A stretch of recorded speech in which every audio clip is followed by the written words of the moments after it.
All right, we are live on the Buck and 2MC show. Buck, who is always working, is in her car after a Please training fasten session. passenger seatbelt. Alexis, Please say fasten hello driver to everybody seatbelt. from wherever you are right now.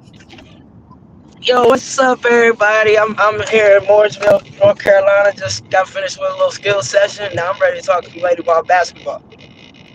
Now, Alexis is headed home, so in the middle of this, she might be jumping onto the computer. But for now, I've got our script called up. I'll ask everyone for patience. I am the producer tonight. I learned how to produce in about 5 minutes, about 10 minutes ago.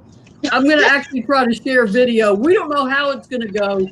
Fortunately, there's nothing on my computer screen I wouldn't share with my own mother, so you're not going to see anything strange. But let's talk That's about good. the SEC and scoreboard watching. It's only January, but I'm already watching the scoreboard. I don't know about you guys, but I'm watching the scoreboard. Tennessee has not played on Thursday in an SEC tournament, or has not played on Friday, excuse me, in an SEC tournament to start the tournament since 2016. Tennessee has played on Thursday 2017, 2018, 2019, 2020. I need Tennessee to get one of those top four seeds so I don't have to try to get over to the SEC tournament until Thursday night instead of racing against time to get there sometime Wednesday. The path to the semifinals is also very hard. If you start on Thursday, it is hard to get to the semifinals or the finals. Tennessee hasn't played on Saturday in the SEC tournament since 2016. Alexis, are you scoreboard watching, or are you just, am I the only one obsessed with those top four seeds this season? I have not been scoreboard watching, but you know why I haven't, Maria? Because you keep me so well informed. I feel like I'm scoreboard watching. Um, yeah, let's lock it down, handle business. 'Cause like you say, the more games you have to play, the earlier you start, the harder it is to not only get to that championship game, but have the legs and the wind, the lung capacity to be able to actually give everything you have in that championship game. So let's play later rather than sooner. And there's some great games Thursday. Obviously, Tennessee hosts Ole Miss. I'm also going to be watching LSU at Georgia, keeping an eye on the score. South Carolina at Mississippi State. And while this won't affect the SEC standings, UConn plays at Arkansas. I'll be keeping an eye on that one. Also got Missouri at Florida, Alabama at Kentucky. Tennessee has two home games this Thursday and Sunday, Ole Miss and Florida. After that, they hit the road. Kelly Harper, we talked to her today. She said, I'm going to have my bags packed in February, pretty much all month. They go to Mississippi State. Yeah. They go to Kentucky. And if the SEC wants to reschedule that A&M game, in the middle of Mississippi State and Kentucky, they go to College Station. Alexis, what was your favorite place to play on the road in the SEC? Where did you love to go on the road? In the SEC, I love going to Georgia because it wasn't a long trip at all. But one of the places I love to really get to was Vandy because Pat always hyped me up for that game. Like always, pretty much told me how bad I was going to play and how everybody thought I was going to play bad and how I can't handle playing on that type of court. And so for me, it was more fun and challenging because I feel like Pat never let me rest for that in-state rivalry. Now it wasn't like the most competitive. That'd be like going to LSU though. That's a whole different atmosphere as far as the competitiveness. So that's kind of where I stand. UGA because it's so close. Practically, it's like playing at Tennessee, and the Vandy game because Coach Summer used to get me really hyped for that game. And why do sometimes teams play better on the road than at home? What's up with that? Well, you know you're not going to get what people like to call home cooking, those little controversial calls, or it maybe could go our way. You're not going to get those calls typically, at away games. And if you can make the other team look bad on their own home court, then you don't have those same nerves come tournament time when you're not on your home court. So playing at away games, it gets you hyped because it's really conditioning you to play well no matter what environment you're in. And by the way, speaking of LSU, they only lost to South Carolina by 4 on Sunday. Nobody wants to go to Baton Rouge. I mean, it's just a tough place to play, and it's been that way when you were a Lady Vol. After you left, it still is now. I mean, different coaches. What is it, voodoo down there? What's going on in Baton Rouge that everything goes down there and struggles? We're going to have to ask Fargus, since now she's in that inner circle. Maybe she can give us a little insight. But I don't know, Maria. It's the fact that LSU and Tennessee have always, been rivals. I mean, that game was a big part of rivalry week. And it's hot. It's a different atmosphere. They're loud. A little bit, you getting that good down south Louisiana music mix, which is real hype and up there. So it's kind of like everybody is excited, no matter if you're a fan, a ball boy, a manager, a coach, or a player. Like the energy is just running extremely high. And obviously, you weren't able to be with us for Tennessee-Kentucky game. I'm going to show some highlights here in a minute. Halftime score, this was a close game at half, 27-22. You would have liked the defense. Ryan Howard only had 6 points at halftime, and a lot of that was to the credit of Ray Burrell. Since you missed the game, and I think you can still see it on your phone, and I want you guys to watch for the caution wet floor sign because you're going to see that again. I want to share my screen and show you guys some highlights from that game. If you will give me a second to make sure I can make this work. You got this, Maria. All right. Let's see. Share screen. Share audio.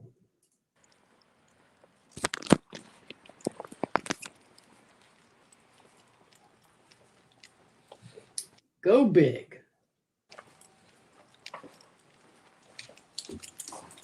You are being very patient.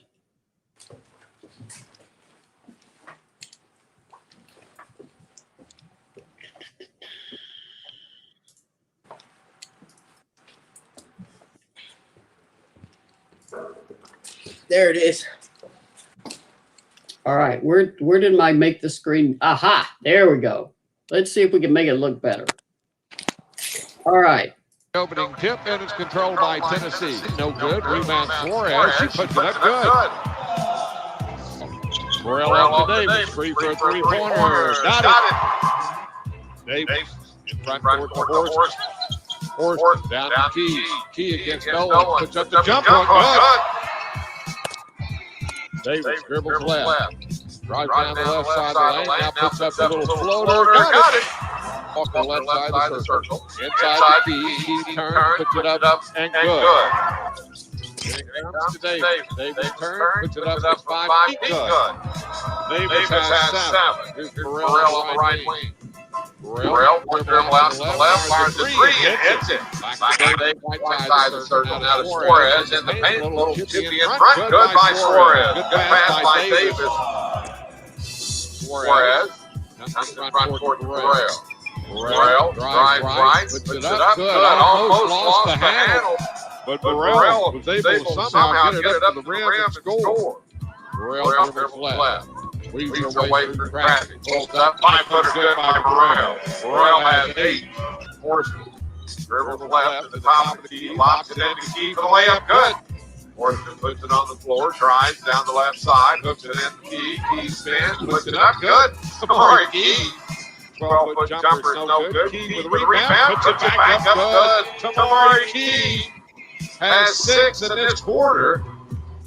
Right side of the circle, into Key. Key double team, back to Davis. Free for a three-pointer. Got it. Horston double team. Goes cross court up near the half court line to Suarez. Cross court to Davis. Down low to Key. Key fake, puts up the shot. Good. That's the way you break the press. Tennessee against full court pressure.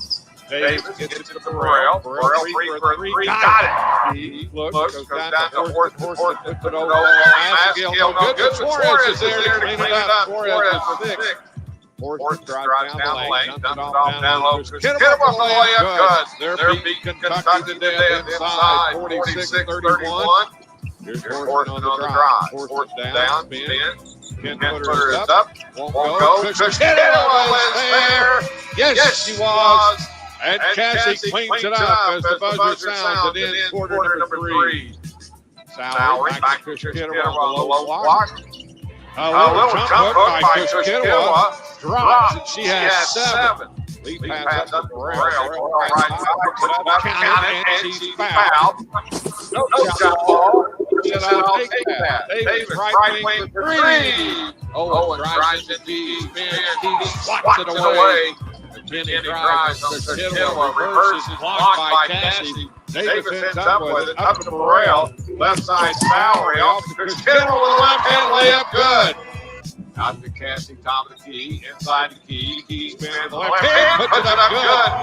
Tamari Key with 17. 15 on the shot clock. Kittiwa gets it on the right wing.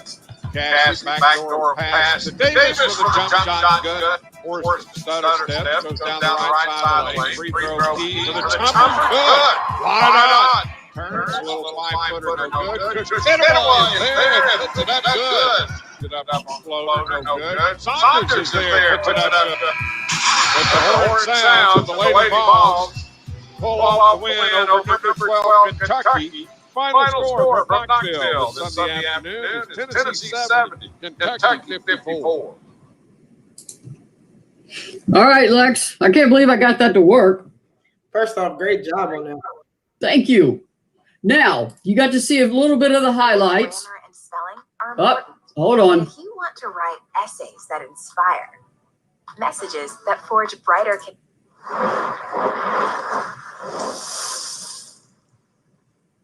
I know you are getting that feedback. Hang on 1 minute. All right, there. Took care of it. I learned how to produce 5 minutes before this show started on Google. So, listen, so good. Hey, you're doing well. Jamal and I had the same issue 2 weeks ago, so I get it. All right, you got to see some highlights. We've already been asked by a poster who was in here earlier, Adam. He said, since we didn't get to hear from you on Sunday, what's your reaction to the Kentucky game? Number one, I'm very happy that we were able to come out with another win on home court, and especially after losing to UConn. For We Back Pat, obviously you want the win. You want it to. The game is important, but winning just makes it a little more special. It looked like they played with a lot more energy in those highlights that I just watched, and they were playing together.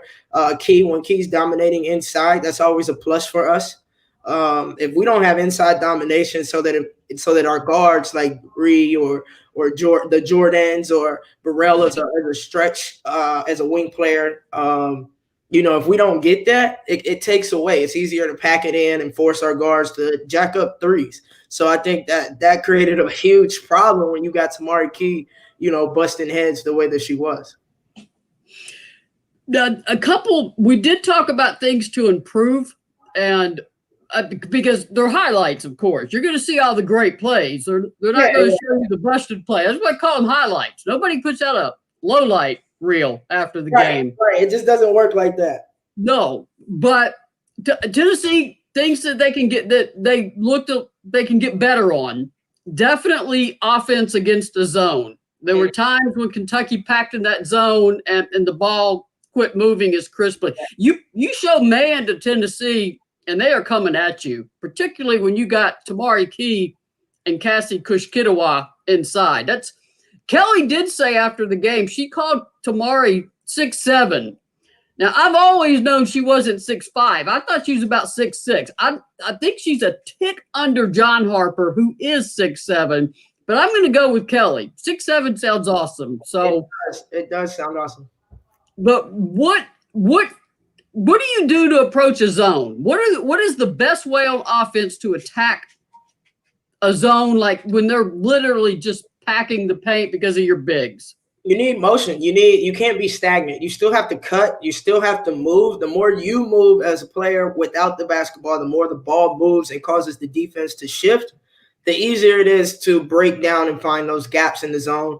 And that's what it is. Like, in order to beat a zone, you have to find the gaps. You have to get behind the defense. You have to get inside the defense to the heart of the zone, and be able to move that ball. But once you have that movement, whether it's player movement and or ball movement, now we got to knock down shots, because in the zone, you will have to knock down open shots. And, whether they're twos, long twos, or threes, if you're not hitting those consistently, then they'll never come out of the zone.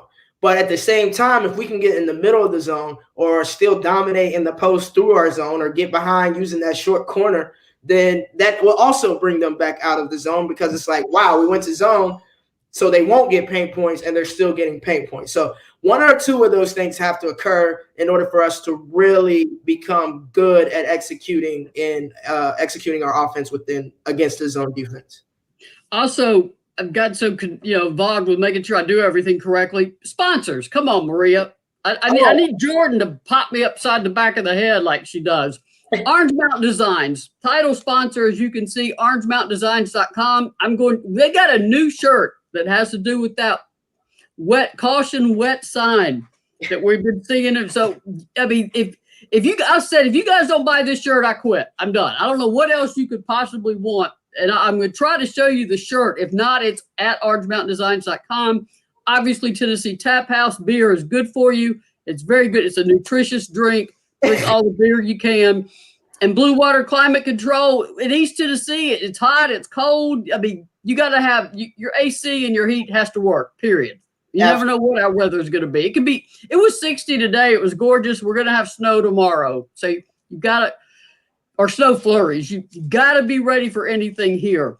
Alexis, the other thing I noticed, Kentucky is usually, their full court pressure is nasty. And Kyra Elsie was mad after the game. They had no commitment to it, because a couple times when they really committed to it, they turned Tennessee over. But you saw on those highlights, Tennessee was breaking that press without too much difficulty. That is something I think Tennessee can still work on, is its press breakers.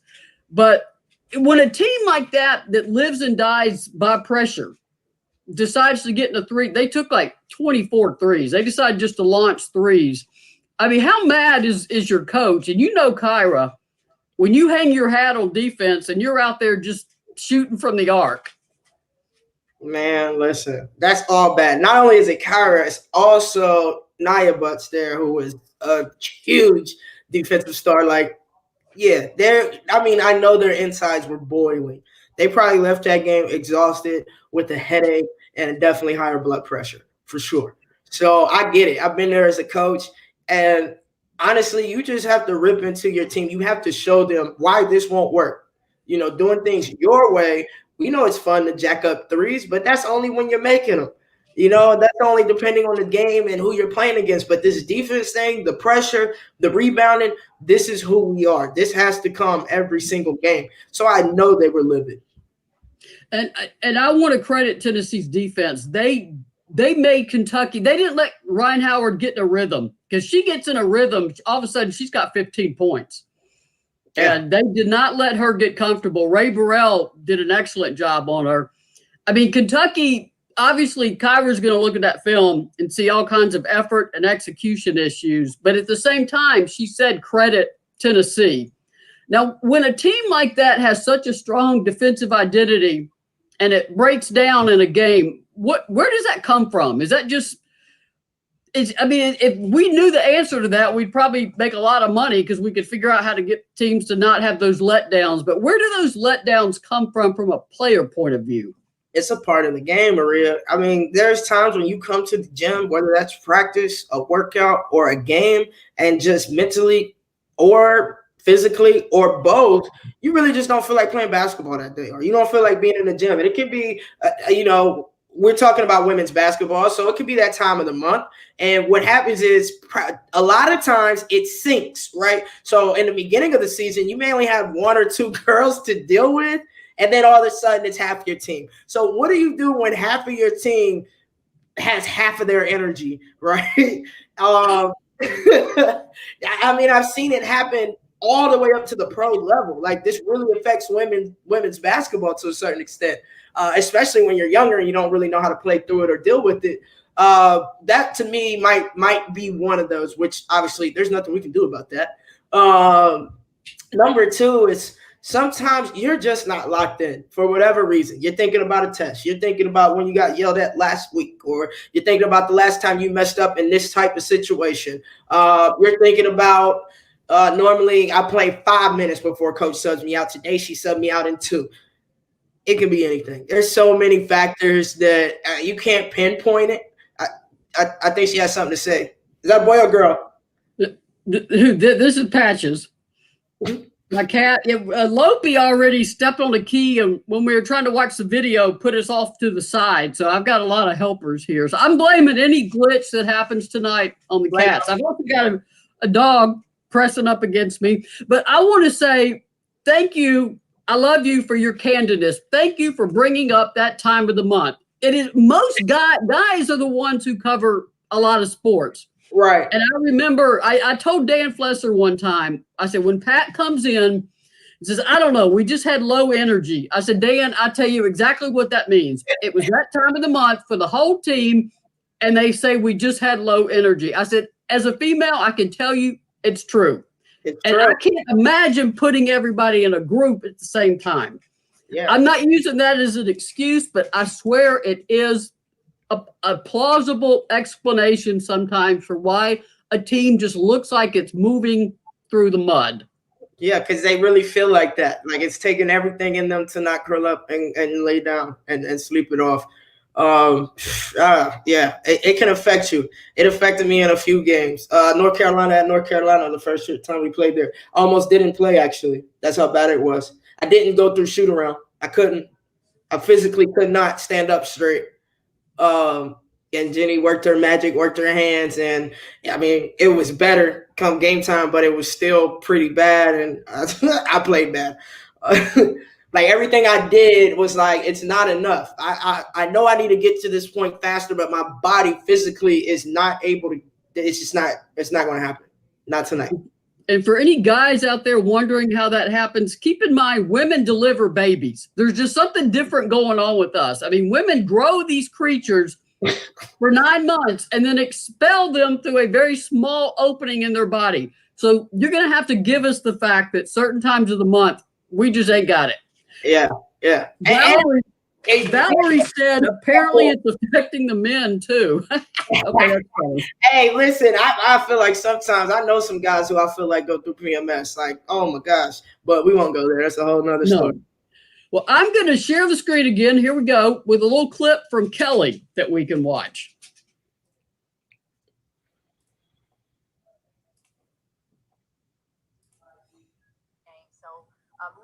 Really excited, really happy and proud of our team because, again, following the loss, we came out better. And I think sometimes that's hard to do, but I'm really, really proud that we're able to do it.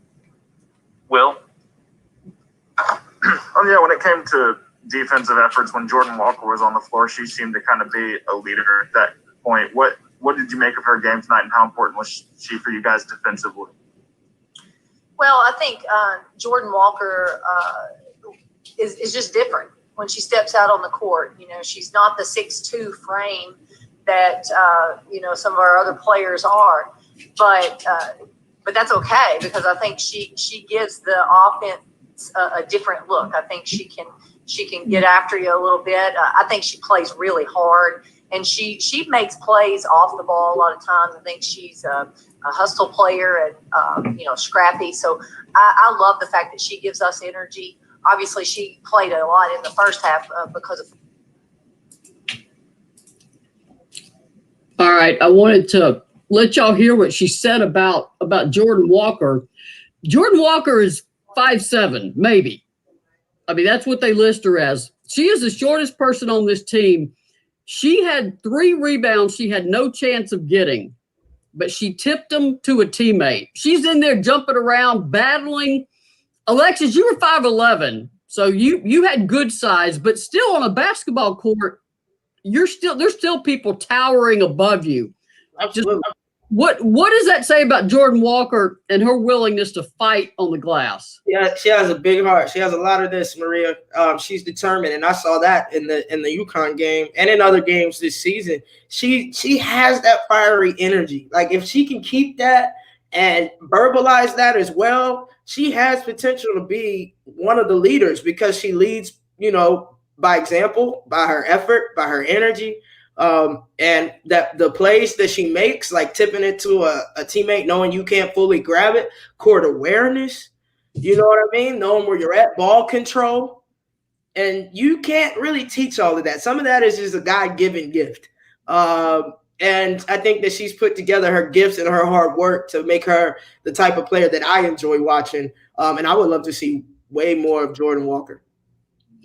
And Tennessee this is not easy to do, and you know it, but 3 times now, Tennessee has responded after a loss. That was a brutal loss to West Virginia, beat Indiana. Brutal loss to Georgia, go on the road, beat Alabama. Brutal loss to UConn, come home and just take it to Kentucky. What does that say about this team, that they can do that after a loss? It means that they do have the focus to execute and to do what it takes to win games, right? They know how to win games. Now they need to learn how to win all games. So when I say that, obviously we're not going to have a perfect season. When I say that, it means take the UConn game, for example. Even though we lost that game in the fourth quarter, the way we lost that game should never happen. So if we can learn to play like we want every game, like we are meant to win this game and you're going to have to take it from us, that's going to expedite our progress in SEC play and come to tournament. So we have it in us to execute. We have it in us to go out and play hard, play together, pound it inside, crash the boards, knock down shots. It's there. Now it's a matter of putting it together so that every time we step on the court, more times than not, that's the Tennessee team that we're watching. I don't know what I just did to us. There we go. Now we look better. You made us big. That's all good. I did. It was big. I got my Pat Summit shirt on. I'm trying to channel those definite dozen. I got my Kate Backman on, my Lady Vol sister in the building. I love that. Tennessee's also playing better because Tamari Key is playing better. She's scoring double figures in SEC games. She was 8 of 10 against Kentucky. Keeps the ball high. Keeps the ball. She doesn't, like Pat said, don't check for air. I promise you, we put air in the ball before the game. You don't have to bounce it. There's air in it. 8 of 10. Just how much better is Tennessee when you got 6'7"? I'm giving her 6'7", a 6'7" post who is just a sophomore. I keep wanting to remind people of that. What do you think about Tamari's game? I'm a fan of Tamari's game, but I also get frustrated watching her play. I want her to get mean. She can do it. I mean, in the UConn game, you mentioned in the Kentucky game, she did a great job of keeping the ball high. Think about the games that she struggles most of the time. She's getting that rebound. She's kind of dropping it, kind of hesitant, or just throwing up the putback. When that girl plays strong, she's hard to guard down low. And that's what I want to see from her. When she goes hard in the paint and she's able to sit down and knock down those, those close range shots, those 10, 12, 15 footers, it's a whole different Tennessee team. I've been saying from the beginning, we need our bigs. We need our bigs to play well every single game. We need people to fear our bigs on both ends of the court, period. The entire game, every single team in the country. Now, I might be just wishing for a little too much, but that's me. Okay, I dream big all the time. I wouldn't have ended up in Tennessee if I didn't. So if she can get a little more mean and keep that consistency of getting those boards, because she's getting her hand on a lot of that, just getting more physical and making people scared to come up and compete with her because they know they're going to get hit. They know they're going to get scored on. They know that their shots are going to be harder. They're going to get blocked. That's what I want to see. And it shows in flashes. And so I'm waiting for that day when it's just like, oh, there goes Tamari again and again and again. That's it right there. That's what we need. So I am a fan of her game, but sometimes I get frustrated when she becomes a little more introverted. She plays a little more soft, and she doesn't have that mindset to dominate because she can dominate if she wants to dominate. And I would love to see her consistently just take over. She started the third quarter. They went straight to her. She scored the first 6 points. Kyra had to call timeout. She also had a real heads-up play later in the game. She drove the post, and Kentucky just formed like a V. They just closed on her. Renaya had actually fallen down, but scrambled to her feet and got to the arc. And Tamari Stock did not travel, spotted Renaya, wide open three. Nobody within 4 feet of Renaya, swish. And you give Renaya that kind of space, it's over. Yeah. I'm going to share another clip here of this one will be of Kelly talking about hold on. Let me go back. I got to make sure I share audio. I'm going to be real good at this one day. Yeah, one day. But while you're sharing that, when it comes to Key, like making those heads up plays, something she can do, stopping on a dime under control, that is things that she can do. It's just a matter of it being a part of her game, no matter who we're playing, no matter what day or night it is. That's what I'm waiting on. Because when that happens, woo, I agree. It's going to get well for everybody else. She can take over the college game. Here's this clip. Hang on 1 second. Well, Tamari has been playing so well. And right now what she needs is opportunities. We're continuing to find ways to get her the basketball. She scores around the basket. She's playing with so much confidence right now. And not just I'll give you an example. She catches the ball in the second half. She's about to go score. She sees a double team. And very calmly, casually kicks it out to Renaya Davis for a wide open three. Right now, the game is coming to her pretty easily. She's seeing the floor. She knows what she can do. I think defensively she's been locked in as well. And her teammates are playing with great confidence in her. We've got to continue to get her the basketball.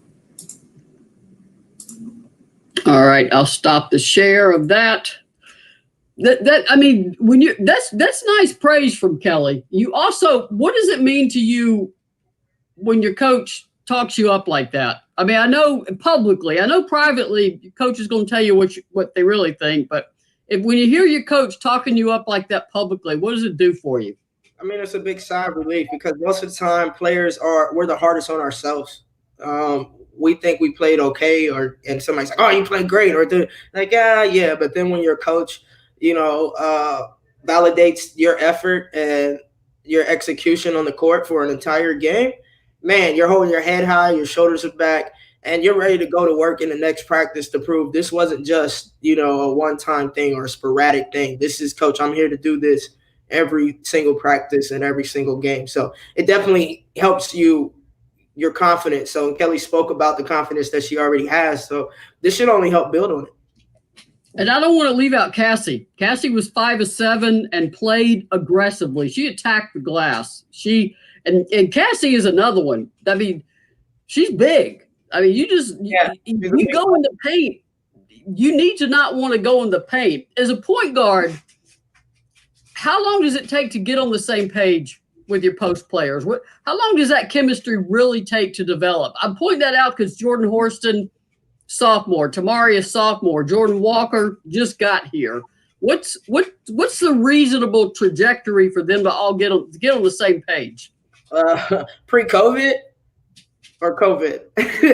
Yeah, I guess. I mean, what if they didn't have to deal with COVID? Let's say they get an off season that's semi-normal. Well, you should be doing a lot of individual work or small group work with the coaches, but you should also be getting in that gym extra by yourself. But you should also be playing a lot of pickup. So for me, when I say me, I mean our class coming in and the way that we were able to even, like for me as a guard, it was easy for me to connect with a Shira or a Ty because we kept playing. We were always playing against each other. We were always and with each other and always, challenging. So if I'm sitting out, but they're on the court, I'm watching them. I'm watching where do they call for the ball at? What do they naturally do? What spots are they scoring for the most? And now it's my job to put them in a position to score. A lot of times it's like, well, the post has to get open. Yeah, you got to do your work early. You got to work. You're trying to get 2 feet in the paint. You want to play big and catch the ball, finish high, all that good stuff. But you can't do that by yourself. Somebody has to give you the basketball. So it's the guard's job to learn how to properly post feed, whether that's a bounce pass, whether that's, quick across the air, nice right before the defense can get their hands up, because defensively, most people go here, right, for a deflection. So my dad always taught me, throw it right across that ear, this plane right here, as hard as you can, and you'll hear it. They'll hear it go by 9 times out of 10. They'll move their head, number one, but the ball's already released. And then, stepping around, maybe throwing it up, maybe taking that extra dribble to get it to the baseline so that they don't have to shift their stance. So as much as important as it is for the post to do their work early, establish their position, call for the ball where they want it, same thing for the guards. It's the guards' job to know where they need the basketball at and deliver it in a timely manner and with a good pass. That's why I like having you on this show, to explain things. I just write about them. I need somebody to talk to me about them. Yeah. Now, here's one more clip from Kelly. Actually, I may have another one after this. I've just been clipping away in 20 minutes. This is a little bit of insight into Kelly's approach to practice after the UConn loss, which I found interesting, and I thought you would too as a player. So I'm going to share this screen and let you hear what Kelly said. Share audio, share, and here we go. And I think as a staff, we have to do the best we can to have a pulse on the team. What does the team need in that moment? Do they need some stern criticism and a tough practice, or do they need something very light? We only shot free throws on Friday. That's all we did. Because I felt like our team had given a lot of effort. I thought we were a little fatigued. And so I made the decision to go really light because I thought that's what was best for our team. After our Georgia loss, it was the opposite of light. I was not happy. And I thought we needed that. So as a coach, I think it's my job to try to figure out what I think is going to work best for our team. And so we were very, very light on Friday, a lot of recovery. And then an earlier practice on Saturday. I thought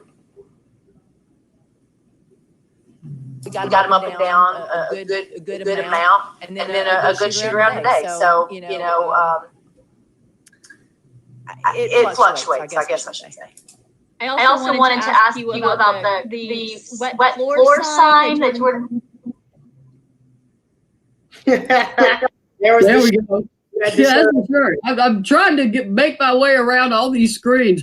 All right, Alexis, I thank everyone for your patience too. Did you ever have a practice with Pat that you went in expecting it was going to be tough, and Pat maybe dialed it down just a little bit? I don't recollect that type of practice with Coach Summit. Now, I will say, the film study is where it's kind of different. I feel like every time we hit the court, there was no kind of bringing it back, especially after a loss. If we're in the gym, we are working on whatever we were failing at in that previous game.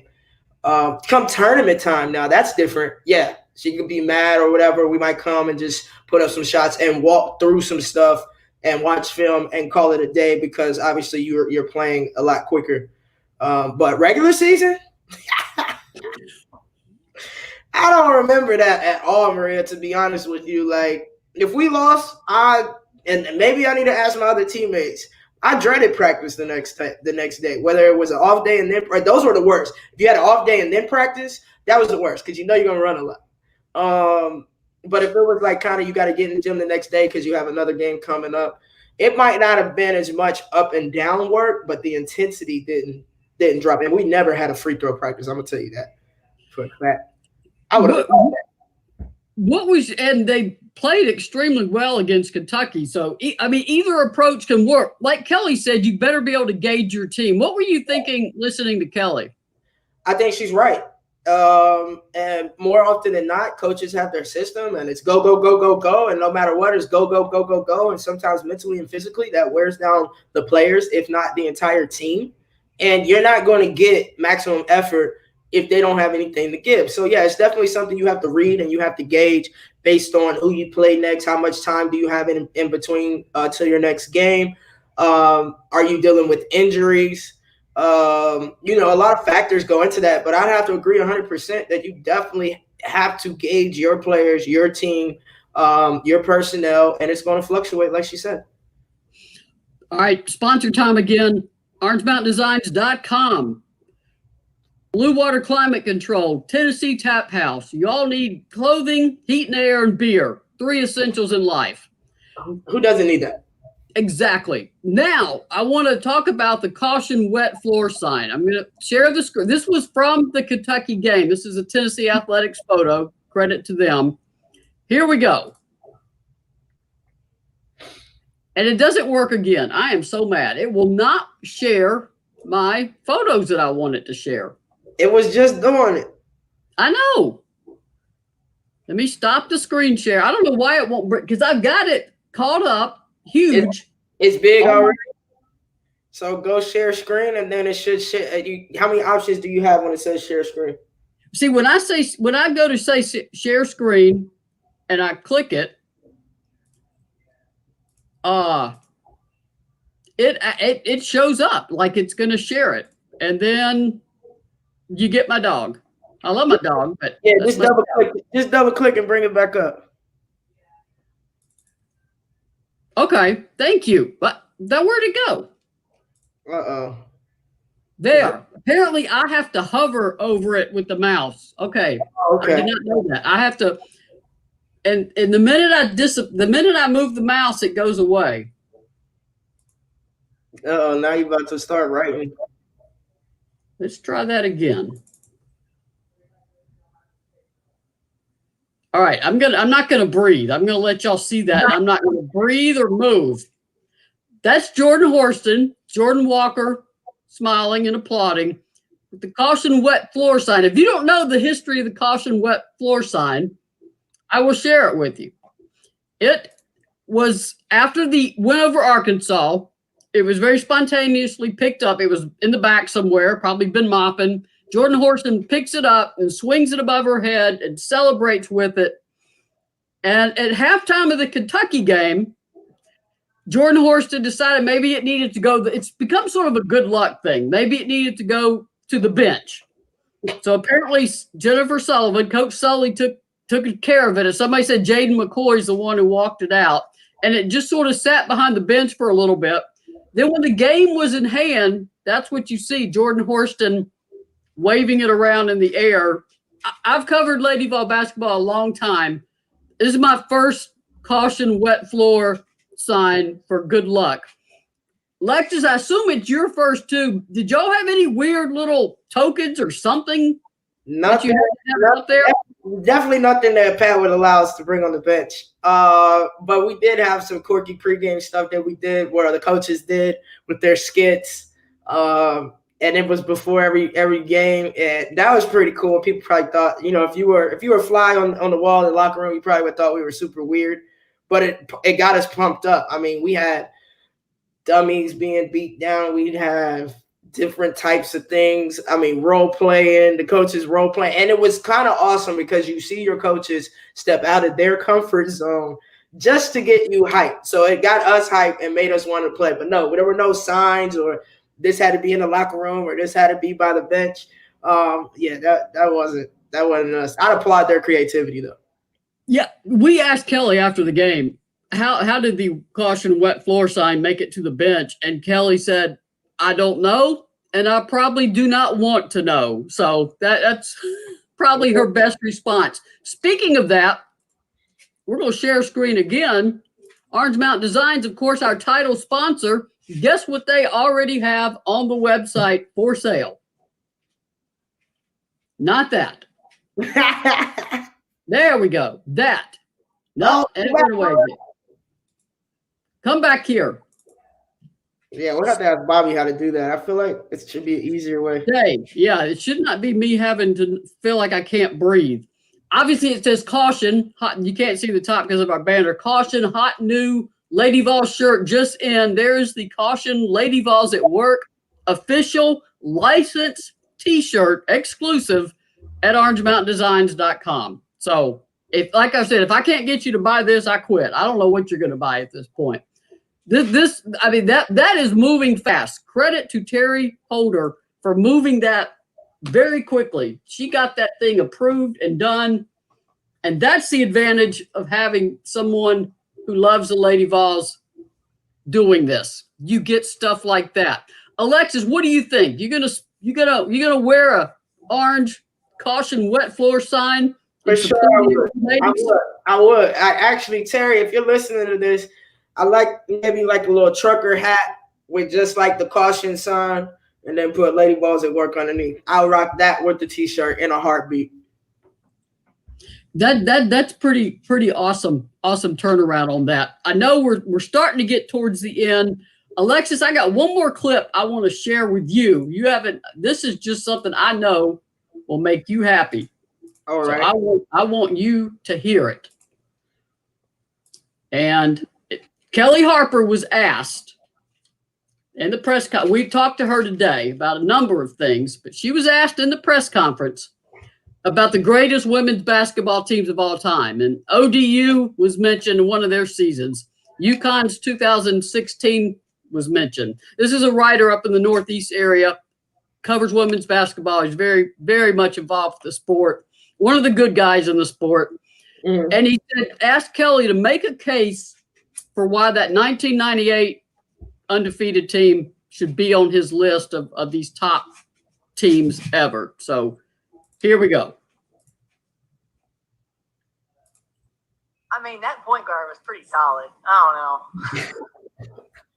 No, let me say. I think the thing about our team in NBA to me that was so good.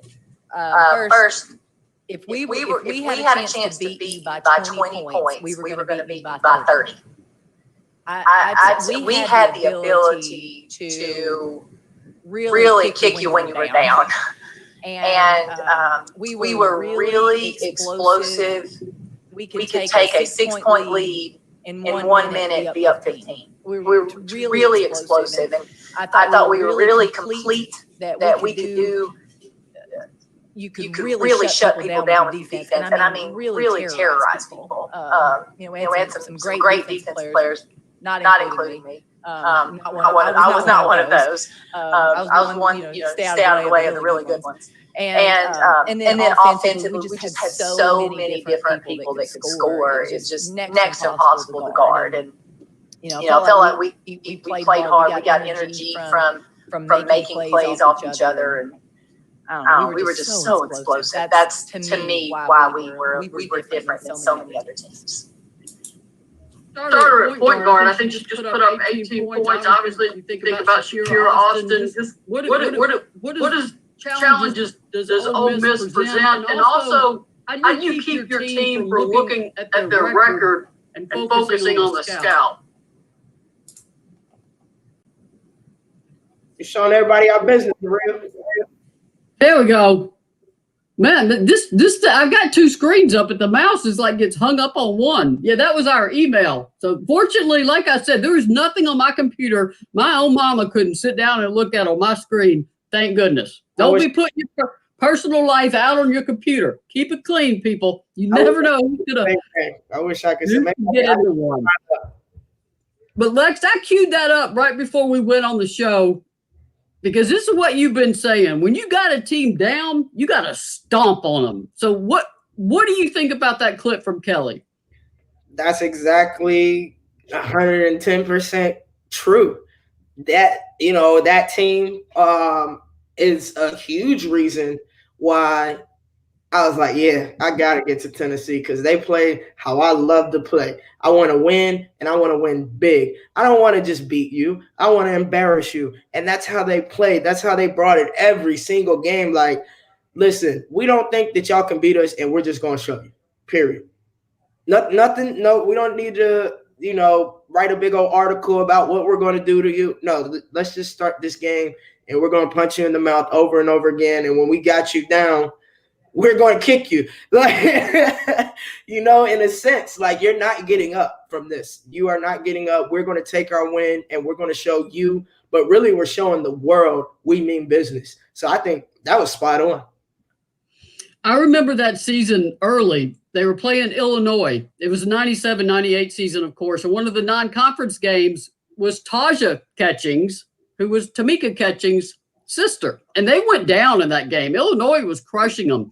And then a switch turned on. And within 5 minutes, Tennessee was up 20. And everybody in the stands was like, what kind of team do we possibly have here that can do that? And obviously we saw they can go 39-0 and win a national title. But how hard is it to go undefeated in an entire women's basketball season? Obviously, we didn't do it. And we had some pretty solid teams. It's tough because all of your players, they have to have the same mindset.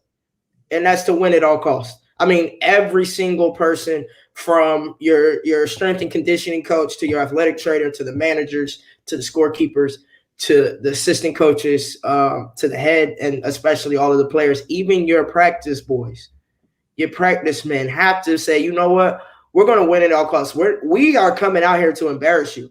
Yeah, we want to help make you better, but if we go out to embarrass you and y'all don't allow it, and y'all are in return embarrassing us, it makes it even more fun to do it to people who you don't see every day, who aren't in your corner, because you work for it, you earned it. And it's a basketball game. When that whistle blows, it's a 50-50 chance. You got to play the game at the end of the night. You can be coming in having a terrible game, and this team plays amazing, the best game they've ever played of the season, and you could potentially take your first L, or overtime, win by one, have a scary scenario. So it's really tough to do because you have to literally stay locked in every single game. There are no days off. There's no, I just wasn't feeling it today. And if you have that, you have a whole team ready to pick you up and carry that weight. And that doesn't really happen a lot. You'll see drop-offs on a lot of teams when they sub, right? Or as they get fatigued and as the game goes longer. And I feel like with that 98 team or any other team that's gone undefeated, you don't have that drop-off. And and you got to have a little bit of luck too, a little bit of lady luck shining on you. Yeah, it's 50-50 chance. That ball goes up, anybody's game, technically, anybody's game. Now, I've been watching the comments. Most people are saying they're so glad to see you again. They missed you Sunday. Bobby tried to be Buck Jr., but I mean, nobody can be the Buck. I mean, nobody. I'll play.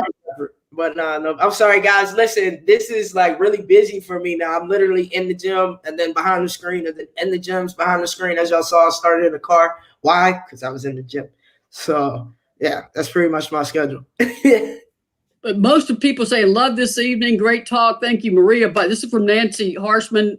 Thank you, Maria, Buck, Terry, Becky, OMD, and Volunteer Roadshow. You guys are awesome. Denise said she remembers that game against Illinois. She had friends in Illinois, and I was like, they are kicking our ass. Yes, they were. And then all of a sudden, they were out of the game, and it literally took over. Tennessee took over that game in about 5 minutes. People are giving me tips on how to share screens. I appreciate that. I'm old. I will take all the tips I can get. Like I said, I learned this on Google right before we went live. Bobby is stuck in traffic trying to get to somewhere in Ohio. Major road blockage. He texted me and said, I can't find internet. You're going to have to do it yourself. So here we are. Glenda Hoover said, did I read somewhere that coach is not fond of using the press? I'm not sure. Kelly would probably be very fond of it, but one thing you got to realize when people say, oh, the way to attack Tennessee is to full court press them. Well, you better have the personnel to do that. If you don't have the personnel to press, it's going to be layup city. So I'm not sure. Kelly right now may not believe she's got the personnel she needs to really bring full court pressure. But I see that as something that, I mean, Kelly certainly was aware of Tennessee doing it when she was there. And I think that's something Kelly may bring once she has personnel to do so. What do you think, Alexis? No, I mean, how hard is it to full court press a team? How physically hard is that to do? You got to be in great shape, 1 through 5. Nobody's exempt from being in great condition and being able to move, being agile. And we don't have that right now, if I'm speaking frankly. We just don't have it. Some of our players, like, we need to do a little more conditioning, tighten up, tone it up, drop a couple LBs so that we can move the way we need to move. Right now, we can't press every single team, especially the athletic teams that have speed and size. That's going to be a tough matchup for a full court press, even if it's a 2-2-1 delay and disrupt versus a diamond, which is kind of all out go for steals and traps. But it's still going to be tough because you have to have the rotation. You have to have people who are willing to make extra efforts. And it's hard. I mean, I remember practices when we're going over press and, one of our bigs or one of our guards too lazy to sprint out and get to that trap or get here, and it breaks down everything. So if you have multiple players who aren't able to cover that ground, think quickly, think on their toes, move quickly, execute, help the helper, like it becomes instinctive. It is extremely hard to be a successful pressing team without all of those factors. I remember a pat drill, full court, footwork, but also you had to hold a towel, in your fist above your head. I used to watch that drill and my arms hurt watching it. We do that with our kids in high school, like our AAU girls, we do that. Do they complain? I wish they would. It's not enough. Alexis could run all day. Alexis was somebody who was in great shape, great discipline. You say, Lex, I need 20 suicides. She just rattled them right off. Yeah. So, I thank my father for that. He was a runner. He was a distance runner. So I think he passed that down a little bit.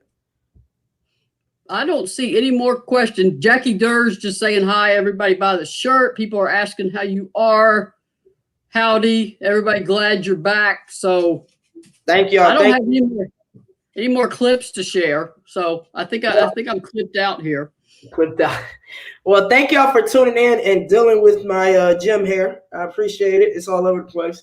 But I'm doing well. Thank y'all for asking. Maria, she always has my back. I'm like, listen, Maria, I'm waiting on. I can't just leave kids in the gym without no parents. So I kind of got stuck at the gym Sunday. That's why I wasn't here. But yeah, I love what we're doing, Maria. I love all of the factual, the facts that you're bringing, the interviews that you're bringing, the perspective that you're bringing, and you and your clips. That's huge. Because I think that the audience really see what we're talking about, and if they missed it, they get a chance to hear it and see it again.